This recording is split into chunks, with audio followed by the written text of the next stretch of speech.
Tumayo ang lahat para sa orasyon.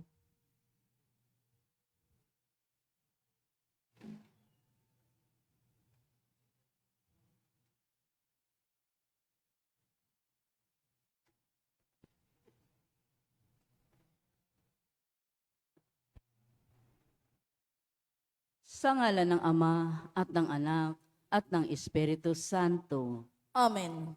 ang anghel ng Panginoon ay nagbalita kay Santa Maria. At siya'y naglihilalang ng Espiritu Santo. Aba, Ginoong Maria, napupuno ka ng grasya.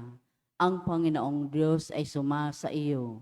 Bukod kang pinagpala sa babaeng lahat, at pinagpala naman ang iyong anak na si Jesus. Santa Maria, Ina ng Diyos, ipanalangin mo kaming makasalanan, ngayon at kung kami mamamatay. Amen. Narito ang alipin ng Panginoon. Maganap nawa sa akin ang ayon sa wika mo. Aba, Ginoong Maria, napupuno ka ng grasya. Ang Panginoong Diyos ay sumasa iyo. Bukod kang pinagpala sa babaeng lahat, at pinagpala naman ang iyong anak na si Jesus. Santa Maria, Ina ng Diyos, ipanalangin mo kaming makasalanan, ngayon at kung kami mamamatay. Amen. At ang salita ay nagkatawang tao. At nakipamuhay sa atin. Aba, Ginoong Maria, napupuno ka ng grasya. Ang Panginoong Diyos ay sumasa iyo. Bukod kang pinagpala sa babaeng lahat, at pinagpala naman ang iyong anak na si Jesus. Santa Maria, Ina ng Diyos, ipanalangin mo kaming makasalanan, ngayon at kung kami mamamatay. Amen. Ipanalangin mo kami, o Santang Ina ng Diyos. Nang kami maging dapat makinabang sa mga pangako ni Kristo. Manalangin tayo.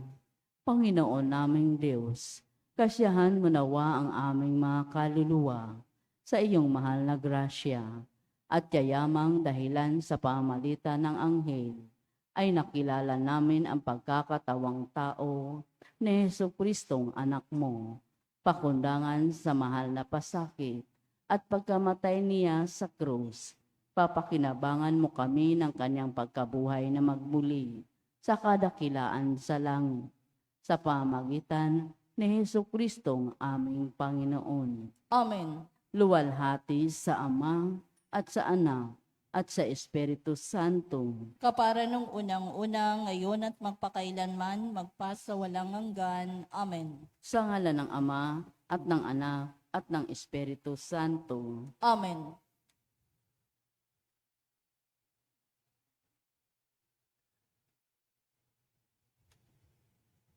At ang mamumuno po sa ating banal na pagdiriwang ngayon ay ang ating pong butihing kura paroko, Reverend Father Denichi Weed.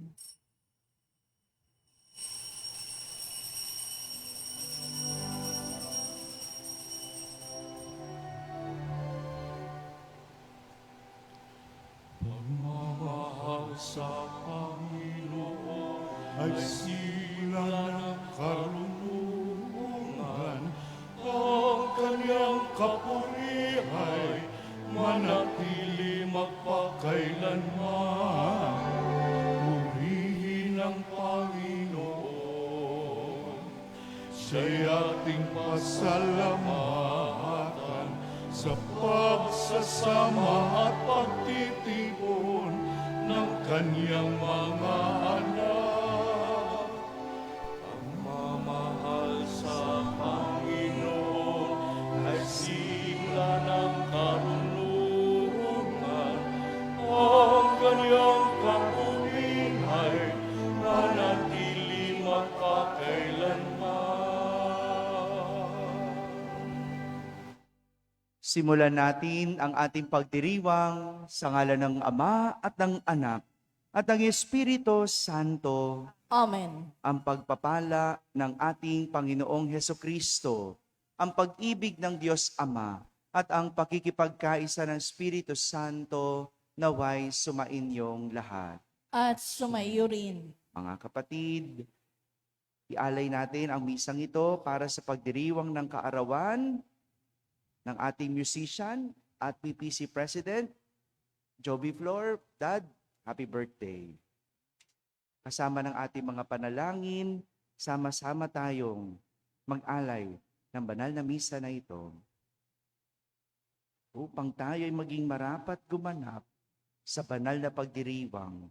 Aminin muna natin at pagsisihan ang ating mga kasalanan. Sinugong tagapagpagaling sa mga nagsisisi, Panginoon, kaawaan mo kami. Panginoon, kaawaan mo kami. Dumating na tagapag-anyayang mga makasalanan ay magsisi. Kristo, kaawaan mo kami. Kristo, kaawaan mo kami. Nakaluklok ka sa kanan ng Diyos Ama para ipamagitan kami. Panginoon, kaawaan mo kami. Panginoon, kaawaan mo kami. Kaawaan tayo na makapangyarihang Diyos, patawarin tayo sa ating mga kasalanan at patnubayan tayo sa buhay na walang hanggan. Amen. Manalangin tayo. Ama naming makapangyarihan, lakas ka ng mga walang inaasahan kundi ikaw. Ang pagluhog namin ay iyong pagbigyan sapagkat kami ay mga tao lamang na pawang mahihina kapag iyong iniwanan. Kaya naman kami lagi mong tulungan upang sa pagtupad ng iyong mga kautusan, ikaw ay aming mabigyang kasiyahan sa aming iniisip at ginagawa araw-araw.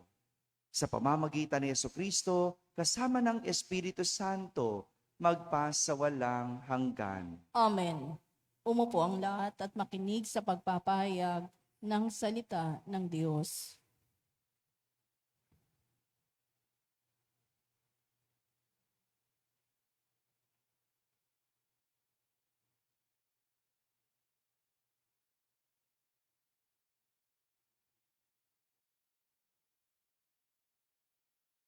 Pagbasa mula sa ikalawang aklat ng mga hari.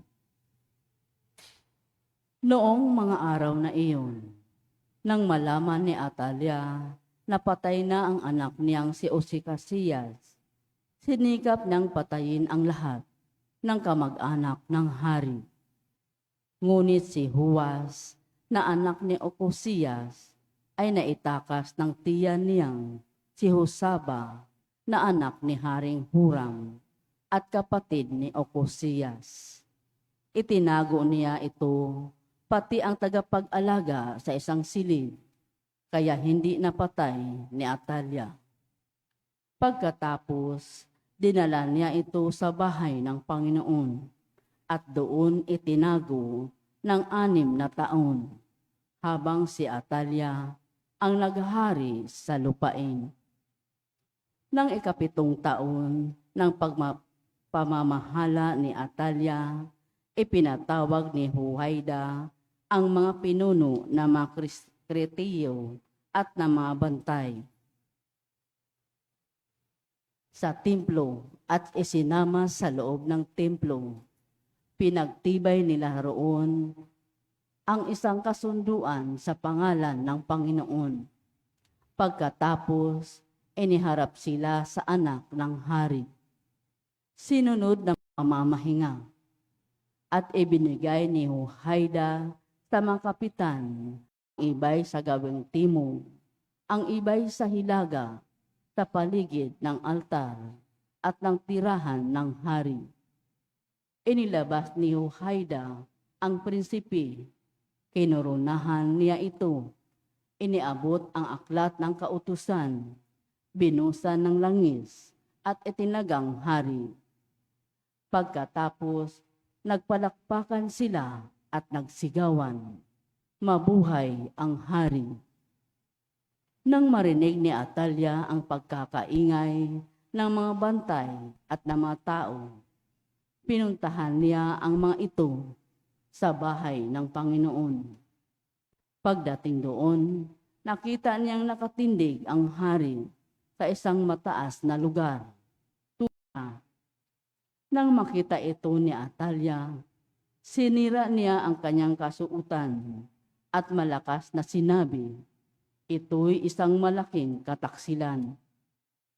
Iniutos ni Huwaida sa mga kapitan, ilabas ang babaeng iyan at patayin pati ang sinumang susunod sa kanya.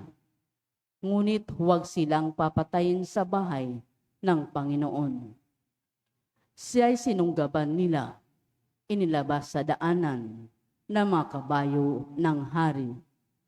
Papasok sa palasyo at doon pinatay.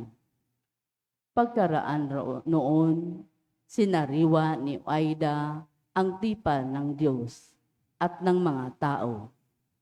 Muli niyang pinanumpa ang hari at ang mga tao na sila'y papailalim at si Huwaida ay nagtalaga ng mga bantay sa bahay ng Panginoon. Nagdiwang ang bayan at naging mapayapa sila mula ng patayin si Atalia sa tirahan ng hari. Ang salita ng Diyos. Salamat sa Diyos. Salmong tugunan ng atin pong itutugon. Pinili ng Panginoong maging tahanan ang Siyon. Tayo pong lahat. Pinili ng Panginoon maging tahanan ang Siyon. Ang iyong pangako sa lingkod mong David, huwag mong babawiin. Ganito ang iyong pangakong habilin. Isa sa anak mo ang gagawing hari upang mamahala matapos na ika'y pumanaw sa lupa. Tugon. Pinili ng Panginoong maging tahanan ang Siyon. Kung maging tapat ang mga anak mo sa bigay kong tipan at ang mga utos ko ay igagalang, ang mga anak mo'y pawang maghaharing walang katapusan. Tugon. Pinili ng Panginoong maging tahanan ang Siyon. Pinili ng Poon na maging tahanan ang lungsod ng Siyon. Ito ang wika niya. Doon ako titira panghabang panahon. Ang paghahari ko'y magmumula roon. Tugon. Pinili ng Panginoong maging tahanan ang Siyon. Sa lipi ni David, ako ay kukuha ng haring dakila upang maingatan ang pagpapatuloy ng pamamahala. Yaong kaharian niya ay uunlad at mananagana. Ang kaaway niya'y mga papahiya. Tugon. Pinili ng Panginoong maging tahanan ang Siyon. Tumayo ang lahat at magbigay galang sa mabuting balita.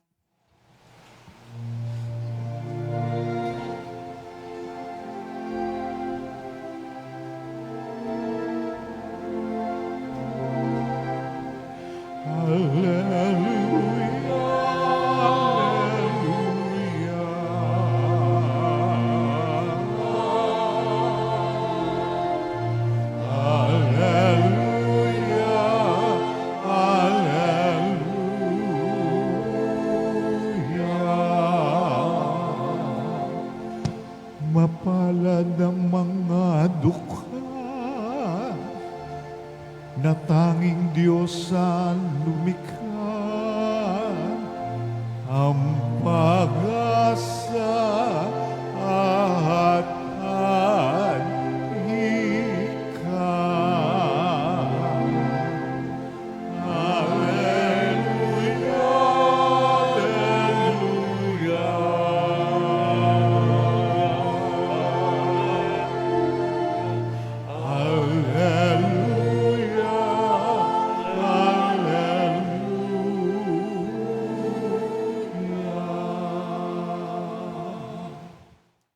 Sumainyo ang Panginoon. At sumayo rin. Ang mabuting balita ng Panginoon ayon kay San Mateo. Papuri sa iyo, Panginoon.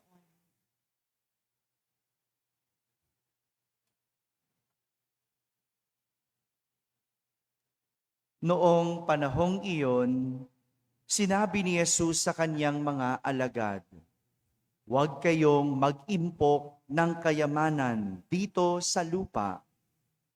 Dito ay may naninirang tanga at kalawang, at may nakapapasok na magnanakaw.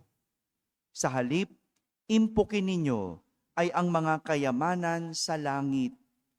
Doon ay walang naninirang tanga at kalawang, at walang nakapapasok na magnanakaw. Sapagkat kung nasaan, naroon ang inyong kayamanan, naroon din naman ang inyong puso. Ang mata ang pinakailaw ng katawan, kaya't kung malinaw ang iyong mata, maliliwanagan ang buo mong katawan. Ngunit kung malabo ang iyong mata, madirimlan ang buo mong katawan. Kaya't kung ang liwanag na nasa iyo ay kadiliman pala, napakadilim niyan. Mga kapatid, ang mabuting balita ng Panginoon. Pinupuri ka namin, Panginoong Hesukristo. Umupo ang lahat at makinig sa homilia. Magandang umaga po sa inyong lahat. Magandang umaga sa mga nasa barangay, sa mga nasa tahanan at nasa abroad na nagsisimba via online. Sama kayo sa aming banal na pagdiriwang dito sa ating parokya. Sapagkat kung saan naroon ang inyong kayamanan, naroon din naman ang inyong puso. Ito ang narinig mula kay Jesus sa ating ebanghelyo nang minsang mangaral siya sa kanyang mga alagad. Ito ang pangaral ni Jesus tungkol sa kayamanan sa buhay. Sabihin nga po ninyo, kayamanan sa buhay. Meron akong nabasa na isang artikulo tungkol sa isang kumpanya ng cellphone at mga gadget. Alam na alam ninyo ang kumpanya na ito. Ito yung kumpanya na merong logo na may mansanas na may kagat. Alam nyo na, hindi ba? Ay hindi katakataka, marami ang natutukso na magkaroon ng bagay na mula dito sa kumpanya na to. Kasi mansanas di ba? Na may kagat. Maraming napapakagat, natutukso at gusto magkaroon ng mga bagay mula sa kumpanya na to. Ayon sa artikulo, sabi niya, yung produkto ng kumpanya na iyon, yung produkto nila, mahal, hindi lang dahil sa teknolohiyang ginagamit nila. Mahal, yung mga produkto nila ay dahil sa estado na naibibigay nila. May ganun pala, no? Yung bang, akala mo pag bumili ka ng isang bagay, ang binibili mo lang yung produkto. Pero hindi. Ang binibili mo daw yung estado. Na kapag meron ka nun, wow!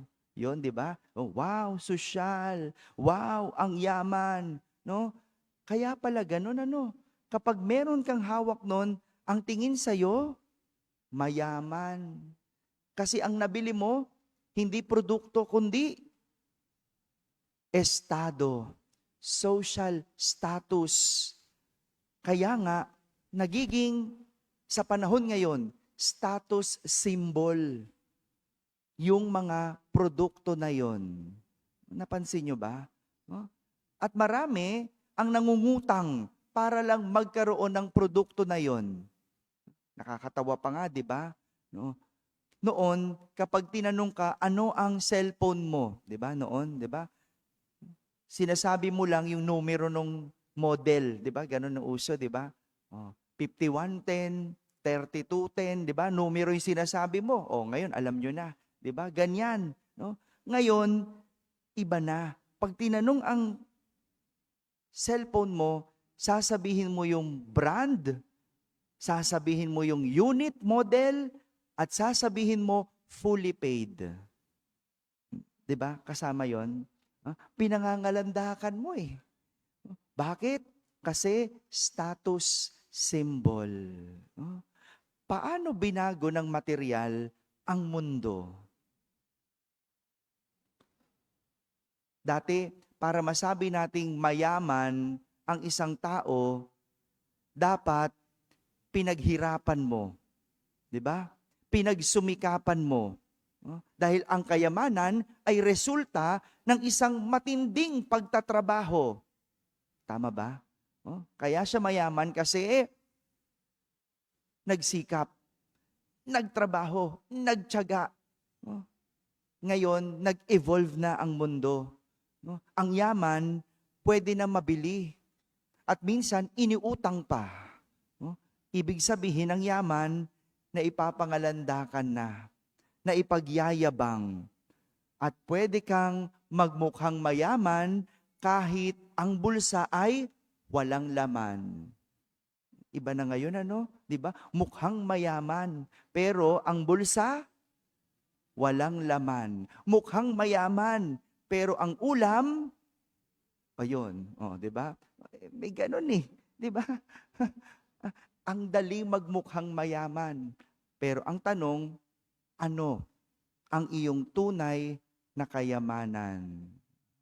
Pinag-iingat tayo ni Jesus sa mga tinuturing nating material na yaman. Dahil ang sabi niya, huwag kayong mag-impok ng kayamanan dito sa lupa. Dito ay may naninirang tanga at kalawang at may nakapapasok na magnanakaw. Kaya nga, ang paalala niya, sa halip, impukin ninyo ang kayamanan sa langit. Doon ay walang naninirang tanga at kalawang at walang nakapapasok na magnanakaw. Ang ganda nun, no? Walang nakapapasok na magnanakaw. Ibig sabihin, walang magnanakaw sa impyerno. Kaya yung mga magnanakaw dyan, walang magnanakaw sa langit, nasa impyerno. Kaya yung mga magnanakaw dyan, alam nyo na, bawal kayo sa langit.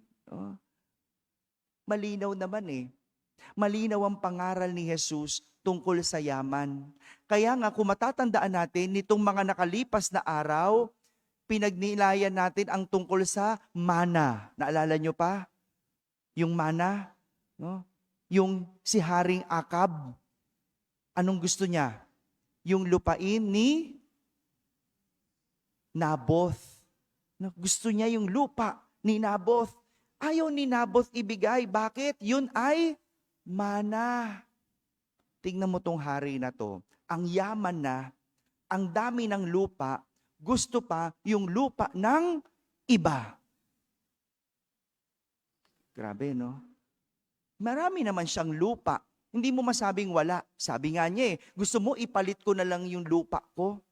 O kung gusto mo, bilhin ko na lang yan. O tinan mo, marami namang pera. Marami ng lupa, pero ang gusto pa rin niya, yung lupa ni Naboth. Ayaw ni Naboth. Bakit? Kasi mana yon. Hindi dahil sa pinahahalagahan niya yung lupa, pinahahalagahan niya yung mana, yung pinaghirapan ng kanyang mga ninuno. Si Haring Akab, ano mahalaga sa kanya? Lupa, material, kayamanan. Baliwala sa kanya ang pamilya. Baliwala sa kanya mga pinaghirapan. Ang gusto niya makuha, yung lupa. Kaya nga, pinangaralan tayo, di ba? Kung ano ang mahalaga. Kung meron tayong maipamamana, ano? Kahapon, ano sabi natin? Pananampalataya. Hindi ba? Pananampalataya. Kahapon, unang tinuro ni Jesus ang panalangin. Ang ganda nun, no? Yung pagkakasunod-sunod. Bakit? Kasi inuna ni Jesus ituro ang panalangin bago ang kayamanan. Na ibig sabihin, bago ang lahat, dapat Diyos. Wala namang masama sa kayamanan eh. Pero uunahin natin ang Diyos. Magandang tinuro ito ni Jesus sa kanyang mga alagad bago sila nagtrabaho, bago sila nagmisyon. Kasi ang dali maging sakim kapag ikaw ay nagtrabaho at nakakalimot sa tunay na kayamanan na dapat pinag-iipunan. Para malaman kung ano ang ating tunay na yaman, sabi ni Jesus, tingnan ang iyong puso. Sapagkat kung saan naroon ang inyong kayamanan, naroon din naman ang inyong puso.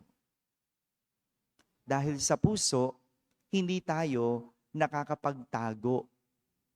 Ang dali sabihin, anong yaman mo? Pamilya ko. Anong yaman mo? Relasyon ko. Anong yaman mo? Ang dali sabihin ng ganun eh. Pero hindi ka makakapagtago sa laman ng iyong puso. Dito tayo nauhuli. Sa laman ng ating puso. Hindi naman alkansya ang puso, pero bakit puro laman nito pera? Tataka ba kayo? No? Hindi naman alkansya ang puso, pero wala ka ng iba. No? Inisip at hinanap, kundi pera. Yung kapag walang pera, matamlay. Mainit ang ulo. Malamig ang buhay. No? Pero kapag nakakakita ka ng pera, lakas ng kabog ng dibdib mo. 'Di ba? O kaya nga ang gaang ng pakiramdam natin sa mga mayayaman. Hello? Magaang ba pakiramdam nyo? Oh, ayoko nga sanang sabihin ito pero nakakapagtaka lang. No? Mga dating nagsiserve, no? Araw-araw nagsiserve. No? Nung nawala lang yung bahay, nasunog, hindi na nag-serve. Bakit? Pero nung may bigayan, ang bilis pumunta sa simbahan. Ano ang iyong tunay na yaman? Alam niyo po, naalala ko, nung tatrabaho pa ako, isa lang ang pinagtutuunan ko ng pansin, ang yumaman. Abay, syempre. Kaya nga tayo nagtatrabaho para yumaman. Kaya anong ginawa ko? Hinanap ko ang trabahong may pinaka malaking sweldo na kaya ko. Na kaya ko. No, yun ang ginawa ko. Dahil ang katwiran ko, ayoko nang makaranas ng hirap. Ayokong mahirapan sa pera. Totoo. Naging maganda ang kabuhayan ko, pero hindi ang buhay. Dahil wala na akong ginawa kundi magtrabaho at magpayaman. No? Ito na lang ang laman ng aking puso. Kaya sa huli, madami ang nabigo. Ang daming nasira. Nung puro na lang ako pera. No? Puro pera. May kabuhayan ka nga, wala ka namang buhay. Dahil puro inatupag, pera. Nabibili ang gusto, pero wala namang pahinga. Puro na lang trabaho. Nakalimutan na ang pamilya at relasyon. Mga kapatid, gaya ng lahat ng kayamanan, ito dapat ay pinag-iipunan, pero pinagsusumikapan at pinaghihirapan. Ang paalala, tandaan, para malaman kung ano ang tunay na kayamanan. Malalaman mo to kung ito ay magdadala sa iyo sa kalangitan at hindi sa kapahamakan at kaparusahan. Amen? Amen. Tumayo ang lahat.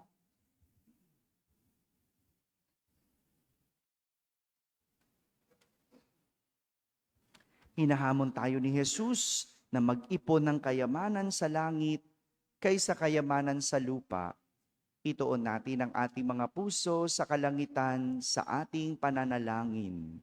Sa bawat panalangin nating sasambitin, Panginoon, maghari ka sa aming mga puso. Panginoon, maghari ka sa aming mga puso. Ang simbahan, naway gawing malaya ang mga kalalakihan at kababaihan sa pagkaalipin sa materialismo sa pamamagitan ng pagtuturo sa kanila ng mga bagay na pinahalagahan ng kaharian ng Diyos. Manalangin tayo sa Panginoon. Panginoon, maghari ka sa aming mga puso. Ang mga politiko at lingkod, pangmamamayan, naway magsimula ng mga programa at proyekto sa kabuuhang pag-unlad ng lipunan at kanilang mga nasasakupan. Manalangin tayo sa Panginoon. Panginoon, maghari ka sa aming mga puso. Ang mga taong pinagkatiwalaan ng higit na kayamanan, naway mapagtanto ang kanilang katayuan bilang mga tagapangalaga lamang at hindi mga lubos na nagmamay-ari ng mga biyayang kanilang naangkin. Manalangin tayo sa Panginoon. Panginoon, maghari ka sa aming mga puso. Ang mga pinagkaitan ng mga bagay sa mundong ito, naway mapagtanto ang kagandahan ng pagtutuon ng kanilang puso sa makalangit na kayamanan. Manalangin tayo sa Panginoon. Panginoon, maghari ka sa aming mga puso. Ang mga nagdusa at namatay sa pananampalataya, naway umani ng makalangit na gantimpala. Manalangin tayo sa Panginoon. Panginoon, maghari ka sa aming mga puso. Sa katahimikan ating ilapit sa Diyos ang ating mga pansariling kahilingan.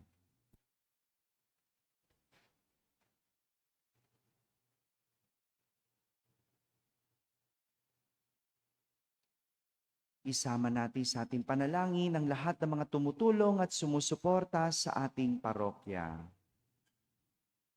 Manalangin tayo sa Panginoon. Panginoon, maghari ka sa aming mga puso. Ama naming nasa langit, hindi nababago o kumukupas ang iyong pag-ibig sa amin. Bigyan mo kami ng lakas at tapang na lumakad sa iyong presensya sa araw-araw ng aming buhay. Hinihiling namin ito sa pamamagitan ni Kristo na aming Panginoon. Amen. Umupo ang lahat.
Tumayo ang lahat. Manalangin kayo mga kapatid upang ang paghahain natin ay kalugdan ng Diyos amang makapangyarihan. Tanggapin nawa ng Panginoon itong paghahain sa iyong mga kamay, sa kapurihan niya at karangalan sa ating kapakinabangan at sa buong sambayanan niyang banal. Ama naming lumikha, kami ay ginawa mong may angking katauhan na dapat pakanin at pangalagaan at iyong dinudulutan ng banal na pakikinabang. Ipagkaloob mong kami ay huwag magkulang sa mga iniuukol mo sa aming kapakanan. Sa pamamagitan ni Jesucristo, kasama ng Espiritu Santo, magpasawalang hanggan. Amen. Sumainyo ang Panginoon. At sumaiyo rin. Itaas sa Diyos ang inyong puso at diwa. Itinaas na namin sa Panginoon. Pasalamatan natin ang Panginoong ating Diyos. Marapat na siya ay pasalamatan. Ama naming makapangyarihan, tunay ngang marapat na ikaw ay aming pasalamatan, pinagbibigyan mong ito ay aming maihayag, kahit na ito'y walang anumang maidaragdag, sa kadakilaang sa iyo ay likas. Sa pagpupuri namin ay ang nakikinabang, ay kami ring iyong pinakikiharapan sa pamamagitan ng iyong anak na minamahal. Kaya kaysa ng mga anghel na nagsisiawit ng papuri sa iyo ng walang humpay sa kalangitan, kami nagbubunyi sa iyong kadakilaan.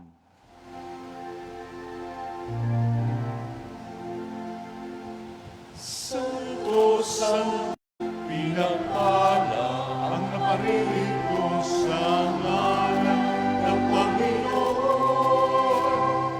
Hosana sa kaitaasan. Lumuhod ang lahat.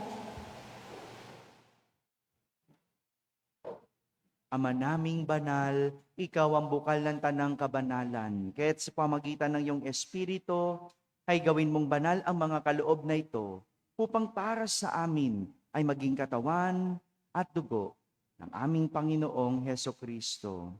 Bago niya pinagtiis ang kusang loob na maging handog, hinawakan niyang tinapay, pinasalamatan kanya, pinaghati-hati niya iyon, hiniyabot sa kanyang mga alagad at sinabi,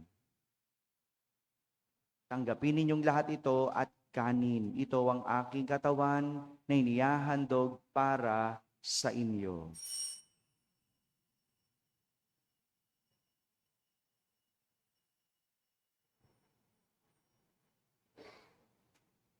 Kaya hindi naman, matapos ang hapunan, hinawakan niyang kalis, muli kanyang pinasalamatan. Iniabot niyang kalis sa kanyang mga alagad at sinabi, "Tanggapin ninyong lahat ito at inumin. Ito ang kalis ng aking dugo, ng bago at walang hanggang tipan.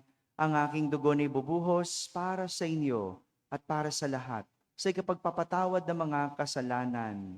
Gawin ninyo ito sa pag-alaala sa akin."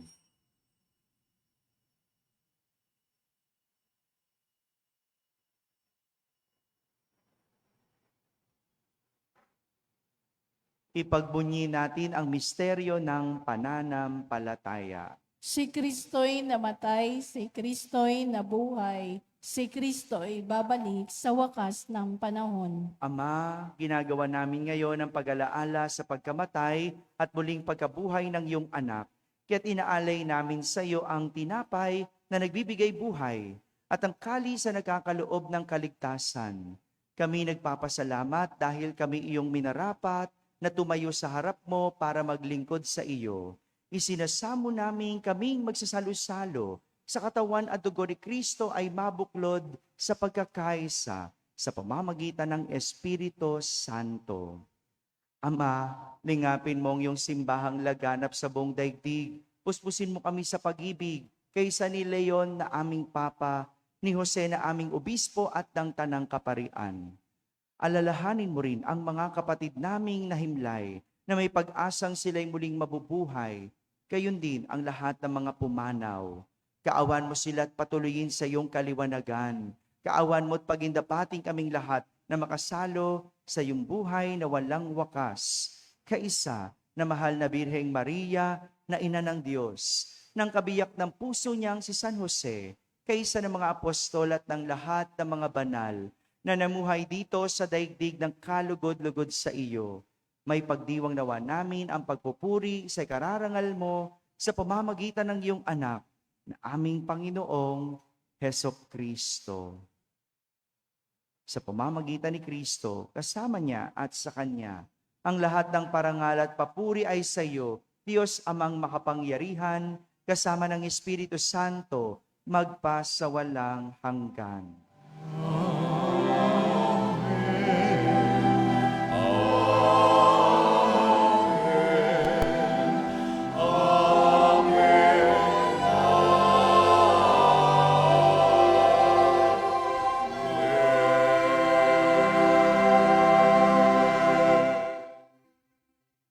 sa tagubilin ng mga nakahagaling na utos at turo ni Jesus na Panginoon natin at Diyos, ipahayag natin ang lakas loob.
sa nagkakasala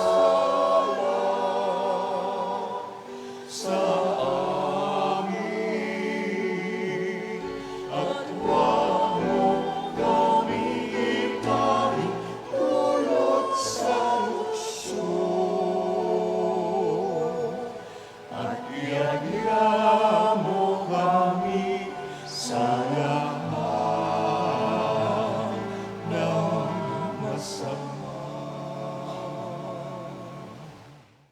Hinihiling namin kami yadya sa lahat na masama, pagkalooban ng kapayapaan araw-araw, iligtas sa kasalanan at ilayo sa lahat ng kapahamakan, samantalang aming pinananabikan ang dakilang araw ng pagpapahayag ng tagapagligtas naming si Heso Kristo. Sapagkat iyo ang kaharian at ang kapangyarihan at ang kapurihan magpakailanman. Amen. Panginoong Kristo, sinabi mo sa iyong mga apostol, kapayapaan ang iniiwan ko sa inyo. Ang aking kapayapaan ang ibinibigay ko sa inyo.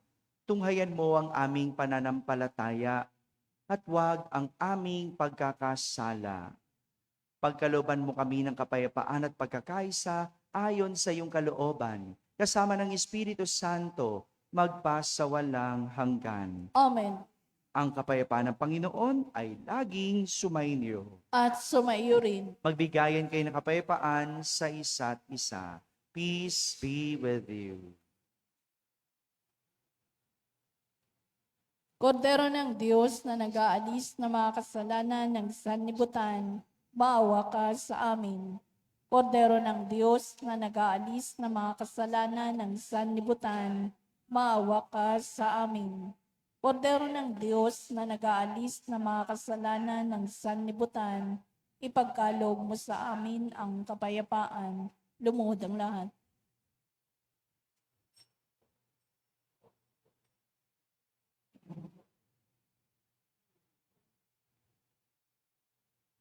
Ito ang kordero ng Diyos.